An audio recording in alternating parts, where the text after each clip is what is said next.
Bonsoir à toutes, bonsoir à tous, bienvenue dans votre JT sur Clermont Première. Au sommaire ce soir, la course au parrainage. Le NPA et le Front National semblent avoir du mal à réunir les 500 signatures nécessaires à leur candidat à la présidentielle. Illustration dans le Puy-de-Dôme.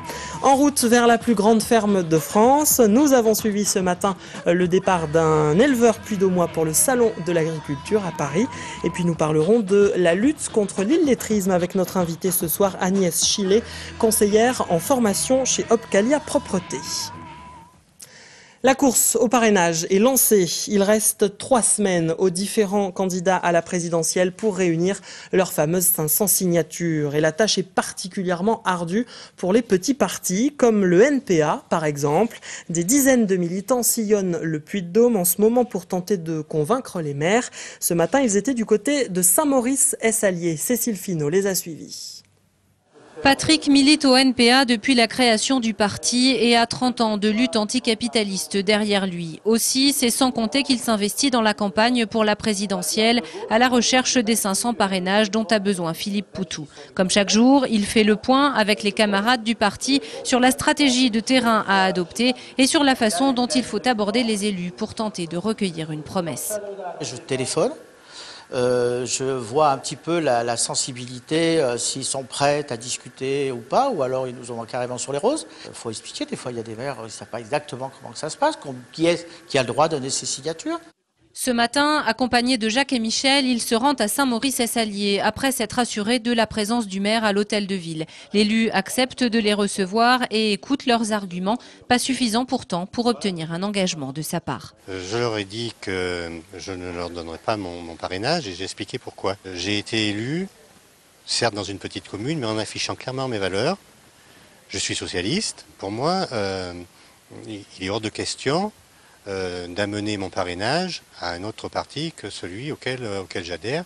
Une réaction à laquelle les militants du NPA sont habitués. Ils sont une petite quinzaine à sillonner l'Auvergne et s'ils font en moyenne 3 passages par mairie, ils ne rencontrent l'élu qu'une fois sur 10 pour se heurter régulièrement au refus. Encore une fois, on tombe sur un maire qui milite pour son parti et qui ne veut pas aller au-delà de ses opinions. Le parrainage n'est pas un vote. Il faut insister là-dessus. Il faut se regonfler entre nous, je crois que c'est important. Je crois qu'il ne faut pas le faire seul. C'est donc en équipe que Patrick et ses camarades continueront à démarcher les maires. Ils ont jusqu'au 16 mars pour obtenir la 50aine de signatures qui manquent au NPA. Le Front National également dit avoir les plus grandes difficultés à réunir les 500 signatures, d'autant plus que le Conseil constitutionnel a refusé cette semaine l'anonymat des parrainages. Certains maires pourtant étaient prêts à donner leur signature à Marine Le Pen. Éric Foreau, responsable du Front National dans le Puy-de-Dôme, nous explique où en est le FN côté parrainage. Alors dans le Puy-de-Dôme, nous avons mis sur pied cette fois-ci une action d'envergure, beaucoup plus importante encore que les autres fois, en engageant plusieurs personnes à temps plein pour ces recherches de signatures. Nous étions arrivés bredouille un certain nombre d'années, sauf en 2002, nous en avions obtenu une, ce qui est resté la seule signature que nous ayons jamais obtenue dans le Puy-de-Dôme. Cette fois-ci, nous en espérons un peu plus, moins de 10, je le crains, mais en tout cas, nous en espérons un peu plus. Mais nous en perdons à cause de la décision du Conseil constitutionnel de ne pas introduire ce système d'anonymat. Eh bien, nous en perdrons vraisemblablement au moins 6 dans les 15 derniers jours, mais nous aurions pu recontacter un certain nombre de maires qui, à mon avis, auraient accepté de valider, de parrainer la candidature de Marine Le Pen sous couvert d'anonymat. Et dans ce contexte, Marine Le Pen a décidé d'annuler son meeting prévu à Clermont, à Polydôme, le 25 mars. Le Front National est obligé de réduire ses dépenses car les établissements bancaires se montrent très frileux. Les banques craignent en effet que Marine Le Pen ne puisse pas se présenter et donc qu'elle ne puisse pas faire rembourser ses frais de campagne. Le mouvement de grève se poursuit dans les bureaux de poste de 4 communes du Puy-de-Dôme. Il s'agit d'Aubière, Romagna, Saint-Genès-Champanel et Pérignal-et-Sarliève. Sur 11 guichetiers qui travaillent dans ces bureaux, 3 postes devraient être supprimés selon le syndicat Sud PTT. Le mouvement en est au 4e jour consécutif. Et aujourd'hui, en fin d'après-midi, les grévistes étaient reçus par la direction de la Poste à Saint-Éloi, à Clermont. On ne connaît pas encore le résultat de cette entrevue. Vos vaches, cochons et couvées montent à la capitale. Samedi démarrera le salon de l'agriculture, porte de Versailles à Paris. Une fois encore, l'Auvergne sera très bien représentée. Parmi les participants inscrits, Pierre Chebance, éleveur bovin à Saint-Pierre-le-Chastel. Nous l'avons suivi ce matin au moment du départ. Émilie Bouvet. C'est la 11e fois que cet éleveur de 35 ans se rend à Paris pour le salon de l'agriculture. Sa première participation remonte à 2001. Rodé, Pierre a bichonné hier ses 3 charolaises sélectionnées. Tonte, soins et toilettage. On a Champagne, donc une vache de 5 ans qui est accompagnée de son petit veau. Elle a déjà participé au salon en 2007 puisqu'elle accompagnait sa mère qui avait participé, elle avait quelques semaines. Et on a également une génisse de 2 ans, Fantasia, pour qui c'est la première sortie à Paris. Participer au salon de l'agriculture est déjà une reconnaissance pour cet éleveur. Sachant qu'il y a 6 mois de préparation pour présenter une bête au concours, chaque sélection de charolaises est une satisfaction en soi. Il y a 42 animaux charolais qui ont été sélectionnés sur toute la France pour participer au concours. Il doit y avoir 22 femelles et 20 mâles. Dans la catégorie des vaches suitées, il y a une quinzaine de vaches en concours. Donc c'est vrai que ça fait une sélection très stricte. Petit trajet prévu de 200 km jusque dans la Nièvre, chez un ami éleveur, où elles seront hébergées. Dès demain matin, elles seront de retour sur la route, direction Paris. Champagne, High Rock et Fantasia devraient arriver demain en fin de matinée au Salon de l'Agriculture. Et les apiculteurs, eux, vont profiter de l'ouverture du Salon de l'Agriculture pour faire part de leur mécontentement. Ils protestent contre une législation qu'ils jugent trop floue autour des OGM. Ils craignent que les cultures reprennent en France, malgré leur interdiction. Des syndicats d'apiculteurs puy-d'Aumois ont tiré la sonnette d'alarme ce matin lors d'une conférence de presse à Clermont. Selon eux, les OGM sont incompatibles avec l'apiculture et notamment avec la production de miel. En effet, une décision de justice de la Cour de justice européenne qui date du 6 septembre 2011 a dit que tout miel qui contient du pollen de ce maïs Monsanto 810 ne peut pas être commercialisé si en France du maïs OGM était cultivé par exemple dans le sud-ouest ou en Limagne. Les apiculteurs qui sont dans ces régions seraient obligés de partir, avec tous les problèmes que ça poserait non seulement sur l'apiculture, mais aussi sur toutes les cultures agricoles, semences, fruits, qui ont besoin des abeilles pour se reproduire par la pollinisation.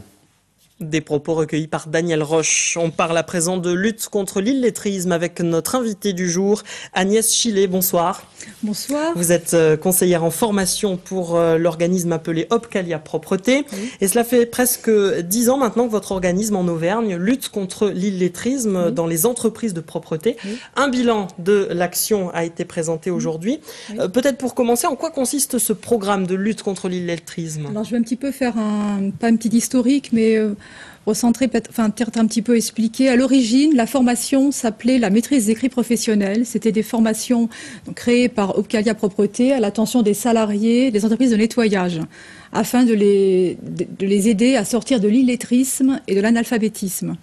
Il s'agissait de mettre en avant les 4 savoirs fondamentaux qui sont la lecture, l'écriture, le calcul et ce qu'on appelle se repérer dans l'espace et dans le temps. En Auvergne, il y a 116 salariés issus de 17 entreprises qui ont suivi ces formations. Aujourd'hui, la formation a changé de nom. Elle s'appelle désormais Clé en main. Elle élargit le périmètre des compétences professionnelles du salarié par le rajout de savoirs appliqués au poste de travail. Alors par exemple, utiliser une alarme ou un téléphone portable, utiliser le lexique professionnel, prendre en compte les attentes des clients, savoir anticiper un risque. Il faut préciser qu'elle donne lieu à une évaluation continue des capacités et est certifiée par le référentiel maîtrise des compétences clés de la propreté. Donc, vous le dites, beaucoup de salariés qui travaillent dans ces entreprises de propreté ont besoin aujourd'hui d'alphabétisation. Comment on peut expliquer cela? Le secteur de la propreté intègre de nombreuses personnes qui ont des difficultés à l'oral et à l'écrit. Ça remonte à plusieurs années. C'est depuis 12 ans que le FAF Propreté, qui est maintenant Opcalia Propreté, mène ces actions. Le but, c'est de permettre aux salariés de mieux réaliser les tâches qui leur sont confiées, mieux communiquer et gagner en autonomie. Alors, en proportion, est-ce qu'il y a plus d'employés illettrés dans la propreté que dans les autres secteurs, ou c'est aussi un phénomène qui touche d'autres secteurs? Alors, ça touche peut-être plus le secteur de la propreté. Le secteur de la propreté est le premier secteur à avoir pris à bras le corps le problème de l'illettrisme. On suivi après le bâtiment et la restauration. Comment ça fonctionne ces formations? C'est-à-dire que c'est en dehors des heures de travail? Combien d'heures Alors, ça dépend. Ça dépend. Le plus facile peut-être pour l'entreprise, c'est peut-être de remplacer le salarié quand il est en formation sur ces chantiers. D'accord. Comment est financé ce dispositif? Alors, cette formation est financée grâce au Fonds des entreprises, puisque Opcalia Propreté est un organisme paritaire collecteur agréé qui collecte donc le 1% de la masse salariale, de la somme des salaires, et qui permet de financer, toute prise en charge de formation et de mettre en place, dans le domaine de la propreté plus précisément, des formations qui répondent au secteur et aux demandes des entreprises et de leurs salariés. Est-ce que c'est pas un peu compliqué de faire comprendre à un salarié qu'il a des problèmes d'alphabétisation et d'illettrisme et ensuite de l'inscrire à ces formations? Il faut savoir que nous, on n'a pas le salarié directement quand on téléphone. Bien évidemment, on a une entreprise, donc il y a un barrage téléphonique. Après, il faut qu'on ait rendez-vous. C'est pas forcément toujours évident. Faut d'abord convaincre le gérant ou le responsable formation.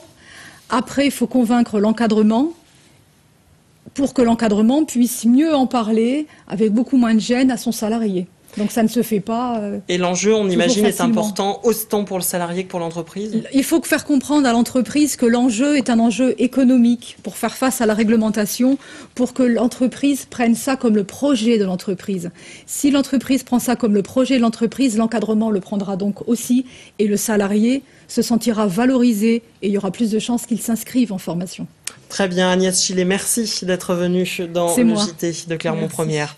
Du football pour terminer ce journal, le stade Gabriel Montpied se prépare à accueillir un gros match demain soir à partir de 20h20. Le Clermont Foot, 3e au classement de Ligue 2, reçoit le FC Nantes, 4e. Une victoire pour les Clermontois serait donc primordiale dans l'optique de la montée en Ligue 1. Grégory Gomez et Philippe Robert. Le Clermont Foot en panne sèche. Les hommes de Michel Derzakarian restent sur 2 défaites consécutives en championnat. Une série de blessures, de suspensions, de petites erreurs font cette fois tourner le plus souvent la rencontre en défaveur des Clermontois. Inquiétant avant Nantes. Il n'y a pas de hasard, c'est dû à un manque de performance de notre part. Après, on sait très bien ce qu'on a à faire, les lacunes qu'on a. On a travaillé pour corriger ces petits détails et après...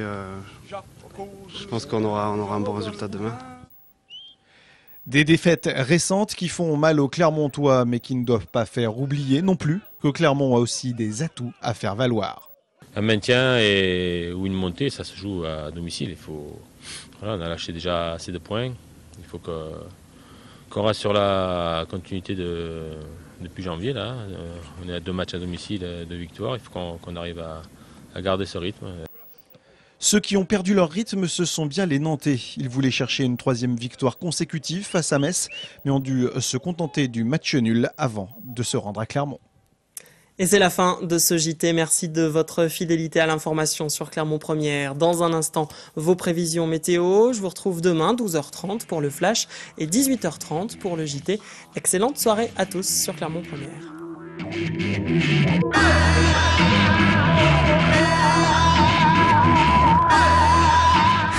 Toute l'actu locale est aussi en ligne. Retrouvez votre JT sur clermontpremière.com.